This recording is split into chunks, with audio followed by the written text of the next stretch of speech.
Hello guys and welcome to today's video. Today we're back with the final video in this sort of 7-part top 10 through all the classes and then finally top 10 champions in the game. This sort of disclaimer is more important than in this video than in any video. Firstly, this is just my opinion, so there may be some rankings that are wrong. There may be someone who thinks the champion at 8 is better than the champion at 1. A lot of this game is down to personal preference. A lot of it is down to the matchups, the modes, and I've tried to take that all into consideration when making this list. A top 10 best champions in the game is tricky because, there's a champion at 10 who could be better than the champion at 1 because there are almost 220 champions, if not more, in the game now. To rank just 10 of them and pick the best 10 is very, very tricky. But I do it because it's fun. It gets discussion going in the comments. People enjoy it just to see a top 10 of 220. Do you know what I mean? I'm picking the 1%, really. Obviously not really. It's more like the 5%, but still. I'm picking sort of the best champs and just because, as I said, it's enjoyable.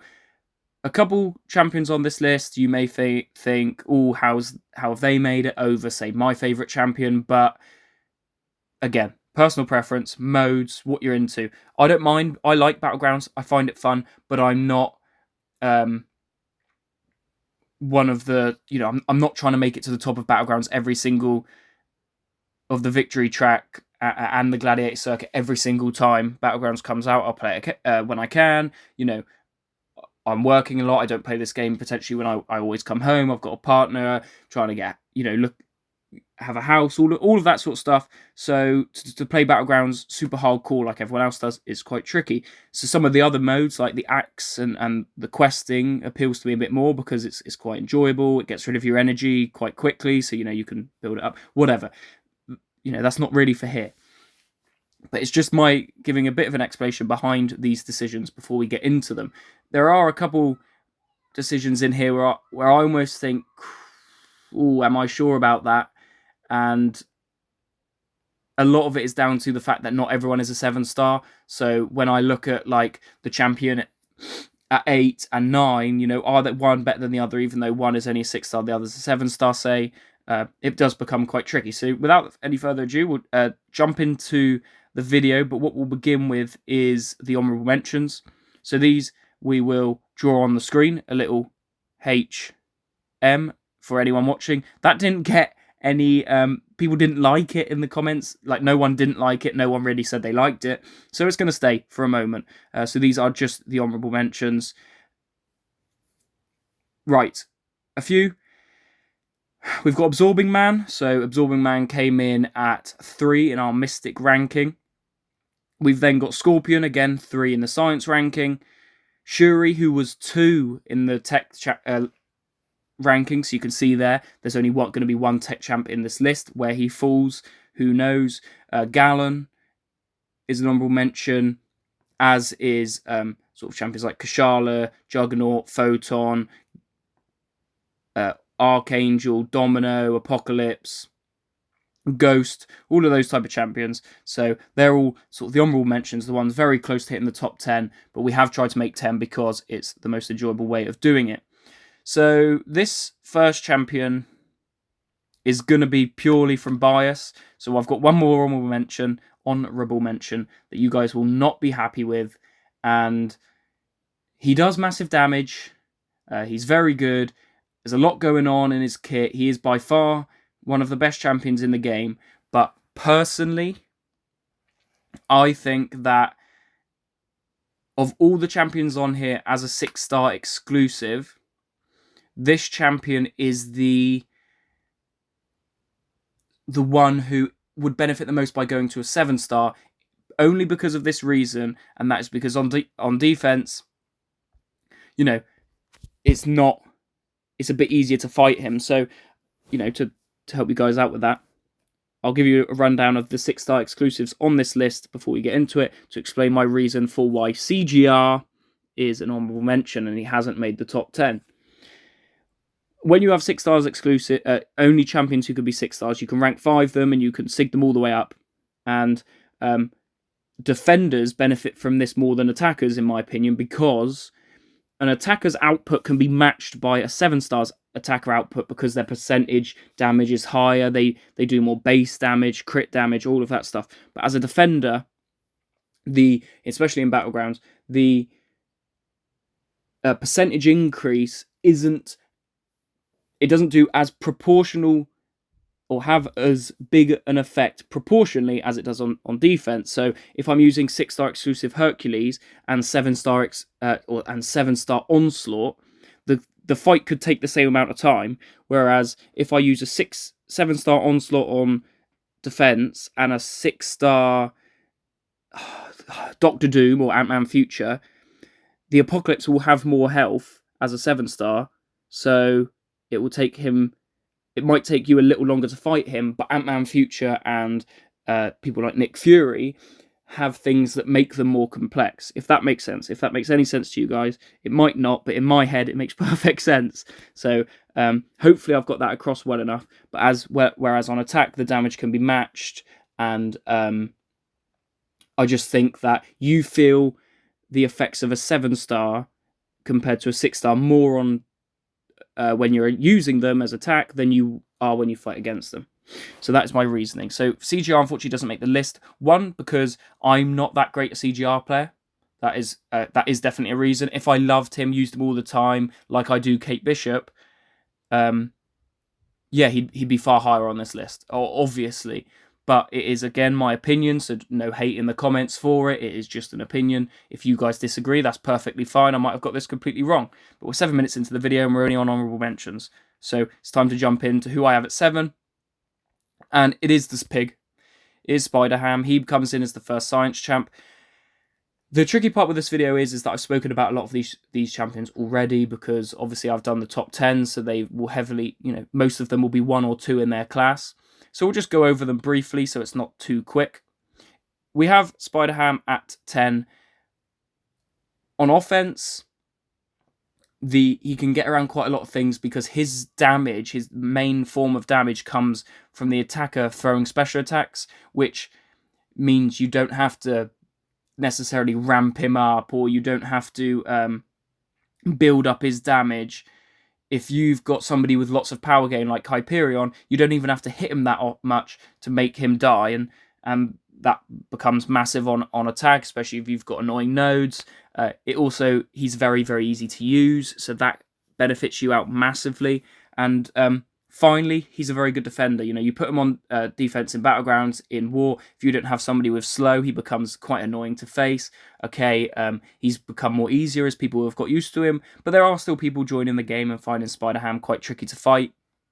And I think that should be applauded and it should be noticed, and that is why I have him at 10. He's also my first rank 3, so I obviously have that preference towards him. You guys might not, which is completely okay. So Spider-Ham comes in at 10. Let's jump into who's in at 9. In at 9, we have got Titania. This isn't just going to be like the 2 best skill, or the 2 best science, 2 best skill, 2 best... I will mix it up, but it just so happens that the first 2 are science champs.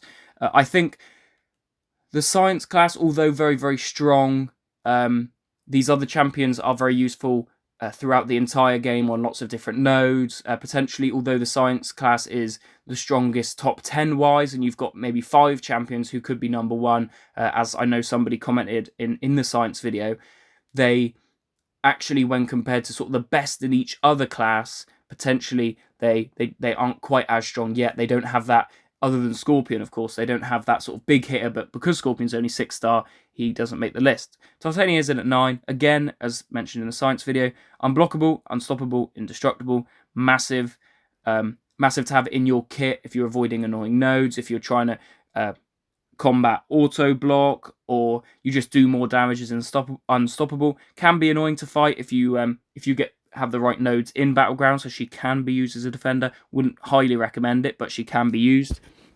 I also think all those debuffs, the amount of damage that, if you're throwing your SP3, you're doing is unbelievable. You can almost stun lock them and trap them in the corner, which is very nice. And the stagger finally is a nice attribute to have for a science champion rather than, say, a mystic champion. So Titania comes in at 9. In at 8, we're going to jump across to that man now. It is, of course, Dr. Doom. He comes in at 8 purely because there aren't other modes to Battlegrounds. I think questing, you can still bring in Doom, and he does a very, very, very nice job, especially against the computer, because you could basically Doom cycle, which most people know how to do now. You USP3, you get the stun, you steal theirs, USP3 again, and you just constantly do that annoying cycle, and it ends up churning out quite big damage. I think if it was only a Battlegrounds list, yeah, Doom's a very good defender, and the resist he has is very, very frustrating. His crit resistance is so high. You have all of those things, but in Battlegrounds, he just isn't quick enough as an attacker. However, as I said, there are other modes: War, Questing, Long Form, Medium, all of that stuff where Doom will be needed in Act 9. He just will. Staggers will be in there. Having to take off buffs will be necessary. So Doom will end up rocking back up, and I think he's still in at 8. Yeah, okay. By December, he might have fell out. We don't know who's coming. Enchantress, obviously, we know. Beta Ray Bill. Are they going to make the top 10? Looking at them right now, I'm not 100%. But Doom might fall out in this time because he still only remains as a 6-star, but still one of, by far, the strongest champions in the game. I don't think too much explanation is needed for Doom. Very hard to attack even now on defense. Okay, it's now a little bit easier because people are better at the game, all of that stuff. But to take a champion like Dr. Doom off your top 10 when he's been so powerful in the game, maybe a little bit of nostalgia, but I'd like to keep him on the list just for that one video longer. So Doom comes in at 8. So this at 7 is where I've really, really struggled. And I've gone with Hulkling. I think purely because Kushala is now in the game as sort of a hard counter to Hulkling. You've got quite a few counters when he's on defense, but on attack, he's still very, very powerful. A bit like Titania with the indestructible, the unblockable, the build-up of aptitudes and pierces still make him the best counter for AntMan Future, who is still one of the best defenders in the game, still one of the most annoying to fight, especially in Battlegrounds. And his damage is still very, very big. I think the fact that he has sort of the main abilities in the game in an indestructible, unblockable, regen, and big special attack damage means that he'll sort of last a very, very long time as a 6-star. I do think we'll see him as a 7-star because although he is amazing, unlike Doom and Kitty Pryde and Hercules, he doesn't have a game-breaking feature where like you think, well, even if I mess this fight up, I should still be alright. With Kitty Pryde, if she's in the phase, you can just take damage into that and it doesn't really matter. With Hercules, you've got that immortality, but with Hulkling, you don't really have that. So I do think we'll potentially see him as a 7-star, but not for a very, very long time. So I do think that being in at 7 is fair. There's only one or two more, or three more, sorry, 4 more. God, this list is full of 6-stars. I was going to say there's not many 6-stars above him, but unfortunately, there is. Super strong champ. Still not been able to use him myself, so I don't have the full respect for him, which is very annoying. You can see here, I've still not even got him as a 6-star, which is a bit of a joke. But hopefully I get him very soon. Probably when I do, I'll respect him way more than I currently do, although he comes in as 2 on the Cosmic list and 7 of the top 10. But maybe he'd creep up to 4 or 5 as I used him. So Hulkling comes in at 7, a fair ranking, I would say, given that I've not experienced the full damage or the full utility of Hulkling. Hopefully I can sooner rather than later. In at 6, we have AntMan Future. He does come in for the fact that he's just a massive dual threat. Obviously, you can take him to Sig 200, so he's basically bleed and... is it bleed or bleed and shock, I think it is, or bleed and incinerate immune. So...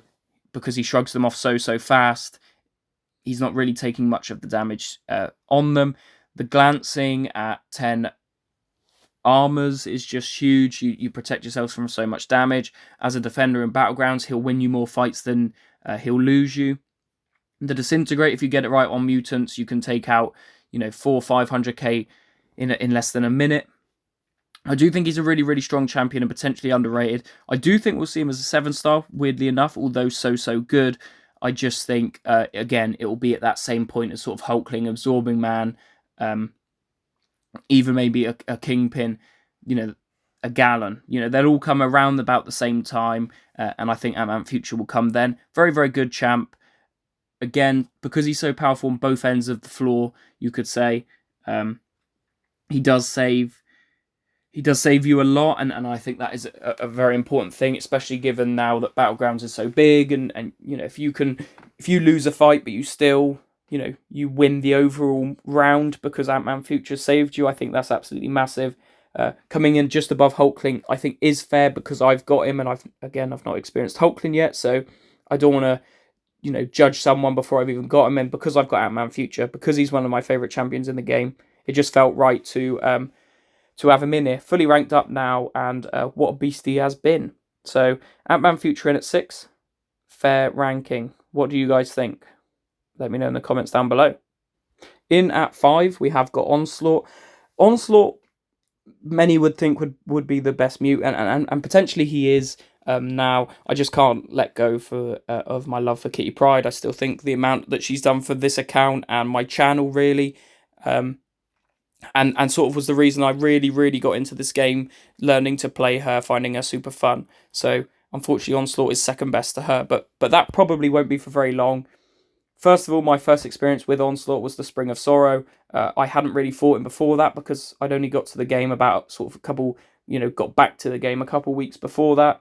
So, I mean, what a fight that was, getting used to trying to deal with Onslaught Special 1, trying to avoid his Special 2, and then on attack again, I've not been able to use 7-star Onslaught. I've tried a little bit of 6-star Onslaught, and just amazing. If you get the rotation right, the damage he's doing, the tick damage as well with the Neuro Shocks, basically being unblockable with the Crush, which is a nice little thing. Rather than it being block, it's now a debuff, so that's very nice. You basically can't shrug him as well, which makes him perfect for taking on skill champions. A very, very great champ. Again, as a defender, super annoying, very quick in Battleground, so he does fit that sort of meta. And just a really, really fun champion, a really, really cool design, one of the best in the game. That nice little the Magneto suit with, I think it's a mix of like Professor X. I can't quite remember it from the comics exactly. But very, very cool champion. Can't wait to get him as a 7-star, rank him up and use him for myself. But yes, it's Onslaught who comes in at number 5. Another champion in at 4 who is a 7-star only. The last 7-star on this list, weirdly enough. But it is America Chavez.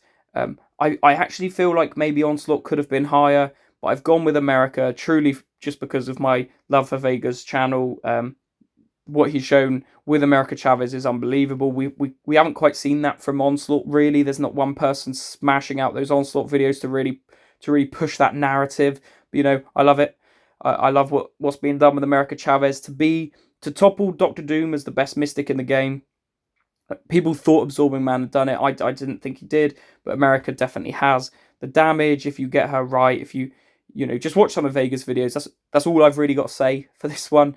But you get her damage right. The damage, the red numbers, the yellow numbers that she's doing is huge. The problem that lets her down is she hasn't got too many immunities, which can be frustrating. But as I said, you get her rotation right, you get up all of the dimensions, she just becomes so powerful you don't even have to worry about that. I do think potentially this may be one I've misplaced, just purely because I've not used Onslaught, I've not used Hulkling. Are they better champions? Maybe they are. But again, all my opinion and from what I've seen, again, I'm not able to play with every champion in the game, but from what I've seen from this champion, very, very good, and completely deserves to be this high up on this list, in my opinion. So America comes in at 4. So in at 3, we're going to have a lot of champions now who I've used a lot, played a lot of, and everyone's list is different. If you go watch a Legacy video, he's got every champion in the game practically. Someone like Karate Mike also does. Perhaps they're more clued up than I am. But I can only give, what I know. And what I know is that Kitty Pryde is by far one of the best champions in the game. As I said earlier, you can quest, which again is my favourite part of the game. Questing with Kitty Pryde is unbelievable. You're just not taking hardly any damage when you're supposed to because of that annoying phase, like because of just the unbelievable phase, I should say. The damage you're doing on your special 2s, the fact that you're Incinerate immune, you can just tank and cheese SP3s because with that phase, the synergy she has, I know Ghost and Tiger aren't used as much anymore because they're 6-stars, but with those two champions being two of the best champions in their class, and then Kitty Pryde being one of the best champions in her class, just make it an unbelievable trio, and I think that's fair. That's very fair to say. Again, only 6-star. Definitely won't see this champ as a 7-star. The phase is just unbelievably broken. The fact you just choose damage like you can, I think it's the most broken mechanic in the game. Others may disagree, say they don't like Hercules' immortality or Quake's. I can't think what they're called, shockwaves, or maybe Magic is actually more broken, but still, Kitty Pryde's phase is just, it's ridiculous. The amount of times that you're able to do it in a fight, how easy it is to make happen, all those little things. You can see now when they bring out champions like Vision, Deathless, the phase, they can't put the same phase on as they do for Kitty Pryde. They have to do a different phase because this phase is broken. So I think she deserves to come in at 3 for now. In the next video, unfortunately, she may have to fall down again. But for now, Kitty Pryde does come in at 3, and I completely agree with my decision to do this. So let's jump in and see who is at 2. It is, of course, Kate Bishop. I think. I'm not sure. I would say some people might disagree with this, but the people who've used Kate Bishop, how broken she is with both caltrops and the cold snap she can put on, the ticks that cold snap does, how easy it is to keep them on, the fact that is as a 6-star as well is completely ridiculous. You can counter miss, you can counter evade very easily. You can basically counter power because as soon as you trap them in the corner, you're able they just constantly throw their special attack, so that isn't an issue. You can you're also able to reduce crit resistance, and I just think she has a lot in her kit which makes her quite effective, but even more that makes her stupidly, few things that make her stupidly effective.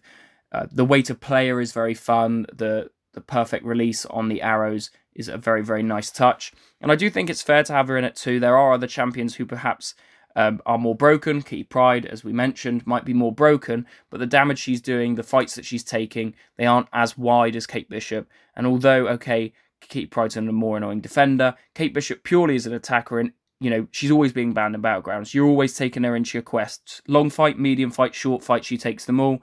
We saw that in Necropolis. And I think this is a very fair ranking for, in my opinion, the second best champion in the game. And I think number 1 is very, very obvious for you guys. So much so that I'm not even going to leave any suspense. Is, of course, that's a terrible one, isn't it? It is, of course, Hercules. He saves you units. He does stupid amount of damage if he's at 12 feats of strength, and even to get him to that point is super easy. Battlegrounds, he's not the fastest these days compared to, say, a Kate Bishop, a Hulkling, Spider-Ham, Titania, Gallon, Archangel, those champions, but the units say, the main, we've always said, especially on this channel, the main part of this game, the main thing Kabam want you to do is buy revives. You buy units to buy revives. The average player buys units purely for the fact, if they're a money spender, to buy either revives or to complete content easier. The reason everyone wants the best champion in the game, it isn't because they would just want to use somebody who's does loads of damage, or they want to use a champion who's extra fun. If your favorite champion in the comic or your favorite hero is Spider-Man, but you don't use Spider-Man, that isn't because that's for no other reason than you want the content to be easier, you want to be able to finish it, and this champion on screen now makes all of that super easy. The immortality saves you items, which helps you complete content faster, especially like the questing. Helps you do long form and short form content far easier. So much so that in like Necropolis, in Spring of Sorrow, you start to see nodes which prevent Infuriate and they prevent Immortality.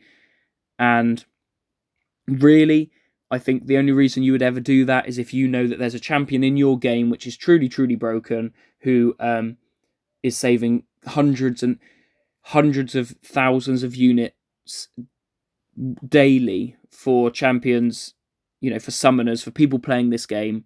And really, if Kabam could, they'd remove Hercules from the game. It would make them way more money, but they can't now. He's here, and for as long as he's in the game and Hercules is able to match the damage of a mid-tier, or we'll say below god-tier champion, he will forever be probably at number one in the list. And for this reason purely, if you're making a Battlegrounds list, of course it's completely different. He's not a very good defender.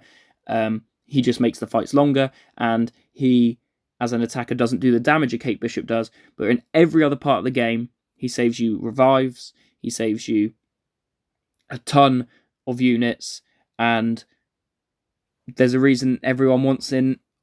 I think that is the best explanation I can give for why Hercules is by far the best champion in the game. The fact that Kabam would remove him if they could, and I think that's a very fair thing to say, and I believe it to be very true. So that brings us to the end of the top 10 in the game. Hopefully you guys have agreed, or at least enjoyed this video and agreed with some of the rankings in it. If not, just do a little top 10 list down below in the comments, or if you think, wow, America Chavez is way too high, or what's Kitty Pryde doing up there, or why is CGR not in the list, let me know in the comments down below. Of course, there's no need to be hateful or anything like that. There's genuinely literally no point in it, because I don't really care. And I do look forward to having a discussion with you guys, because that is what I enjoy the most. That is what I care about. I just don't care for the hate, really. So thank you guys so much for watching these videos. Hopefully you have enjoyed. If you are new around here and this is your first time watching, please do subscribe. I'd massively appreciate it. Leave a like, and I'll see you in the next video. Goodbye.